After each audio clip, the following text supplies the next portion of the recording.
Good morning students. Shastri school द्वारा दी जा रही ऑनलाइन क्लासेस में आप सबका एक बार फिर से स्वागत है। क्लास 8 आपकी इंग्लिश फर्स्ट की बुक का नाम है हनी ड्यू, जिसका हम थर्ड लेसन रीड करवा रहे हैं, जिसके कई पार्ट से आज हम इसके 5वें पार्ट में पहुंचे हैं, जिसका नाम है ऑपरेशन, जो कि 1765 से 1835 के जो दृश्य थे उन्हें दर्शाता है। मैंने इसमें आपको बताया था कि इसमें हमारे ब्रिटिश सरकार के साथ जो भारत के हालात थे उस टाइम के उनको दर्शाया गया है और उन्हें थोड़े शॉर्ट शब्दों में उसे पाठ के रूप में दिखाया गया है। तो आइए चलिए इसे रीड करते हैं। But the British continue to oppress Indians, किंतु अंग्रेजों ने भारतीयों पर अपने अत्याचार जारी रखा। इन 1880 में they had passed resolution third, उन्होंने एक नियम बनाया, नियम जिसका नाम दिया नियम तृतीय। An Indian could be gelled without trial in a court, यानी कि इसमें जो था इसके अंतर्गत एक भारतीय को अदालत में बिना पेश किए, विदाउट ट्रायल, बिना ट्रायल के उसे मतलब कोर्ट में पेश ही नहीं किया, सीधा जेल भेजा जा सकता था। All the time British officers in India Drew big salaries, all the time,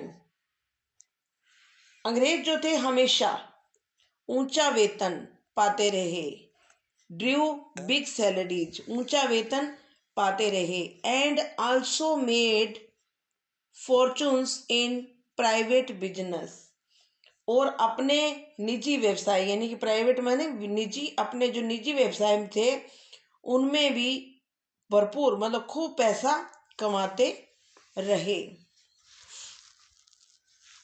By 1820, Britain was exporting British goods worth 7 crore rupees to India. 1829 तक ब्रिटेन भारत को 7 करोड़ रुपए मूल्य के ब्रिटिश सामान निर्यात कर रहा था। कौन निर्यात कर रहा था? भारत। किसे? ब्रिटेन को जो सामान निर्यात कर रहा था उसका मूल्य था 7 करोड़ रुपए। The British prospered on the company's loot while Indian industries began to die, British लोग जो थे वो क्या कर रहे थे? वो कंपनियों को लूट कर समृद्ध हो रहे थे, पैसे वाले होते जा रहे थे, धनी होते जा रहे थे। वाइल, जबकि इंडियन भारतीय इंडस्ट्रियां जो थी वो सारी की सारी समाप्त होने लगी थी, यानी कि मरने लगे का मतलब यहाँ समाप्त होने लग गए थे, क्योंकि उनको काम नहीं मिल रहा था। उनका जो सारा माल था वो ब्रिटेन में निर्यात हो रहा था। Governor general Bentinck reported back home, governor general Bentinck ने वापस इंग्लैंड जाकर सूचना दी। The bones of cotton weavers, cotton यानी कि कपास, वीवर्स मैंने बुनकर, कपास के बुनकर यानी कि जो किसान है, are bleaching the plains of India, वो कहते हैं कि जो कपास के बुनकर हैं उनकी हड्डियां जो हैं भारत की भूमि को सींच रही हैं। तो ये थी ऑपरेशन जो पार्ट था उसकी जानकारी। आइए अब अगला चलते हैं, जो है डिससेटिस्फेक्शन, जिसका समय है 1835 से 56। Education in India was in Persian and Sanskrit, Bharat में जो शिक्षा फारसी व संस्कृत में थी। इन 1835 ए इंग्लिश मैन नेम्ड, जिनका नाम था मेकाले, सजेस्टेड ए चेंज, उन्होंने एक परिवर्तन करने का सुझाव दिया।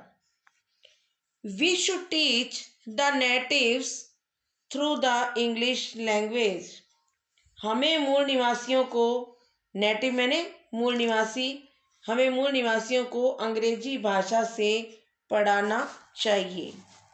आई एग्री, मैं आपकी बात से सहमत हूँ।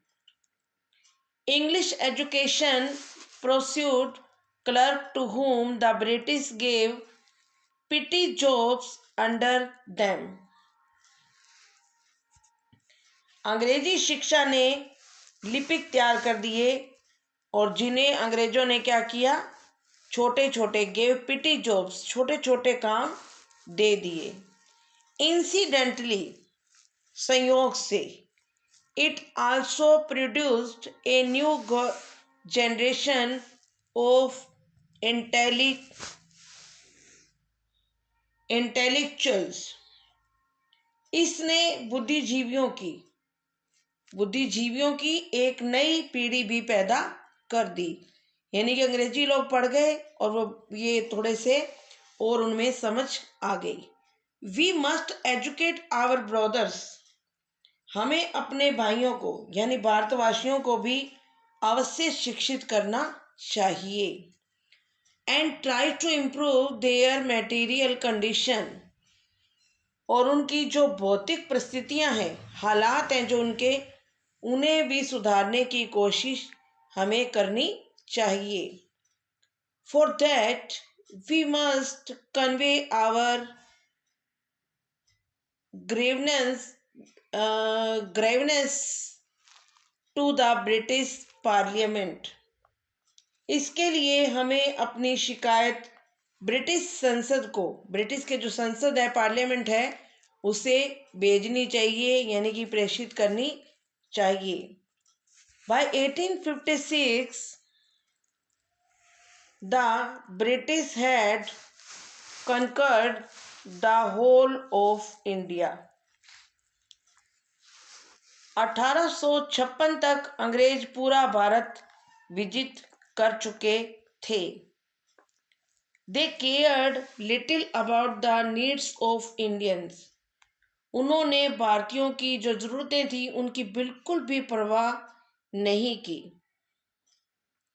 Our kings have become puppets and we have lost our old jobs, हमारे राजा तो कठपुतलियां बन चुके हैं। पपेट्स मीन्स कठपुतलियां, हमारे राजा तो कठपुतलियां बन चुके हैं और हम अपने, वी हैव लॉस्ट, खो चुके हैं, आवर ओल्ड जॉब्स, अपनी पुरानी नौकरियां यानी कि अपने धंधे खो चुके हैं। एंड लैंड्स, और धरती भी, they are converting our brothers, और उन्होंने हमारे भाइयों को भी धर्म परिवर्तन करके मतलब हमसे बांट दिया है। You only talk, do something to drive them out, आप केवल बातें करते हैं, हमें उन्हें खदेड़ने के लिए, आप उनको खदेड़ने के लिए कुछ करो, उन्हें खदेड़ने के लिए यानी कि यहाँ से बाहर निकालने के लिए कुछ करो। तो ये था आपके सामने टॉपिक जिसका नाम था डिससेटिस्फैक्शन। और इसके बाद अब हमारे इसी लेसन के 2 पार्ट और हैं, 3 पार्ट और हैं जिन्हें हम अगली क्लास में रीड करेंगे।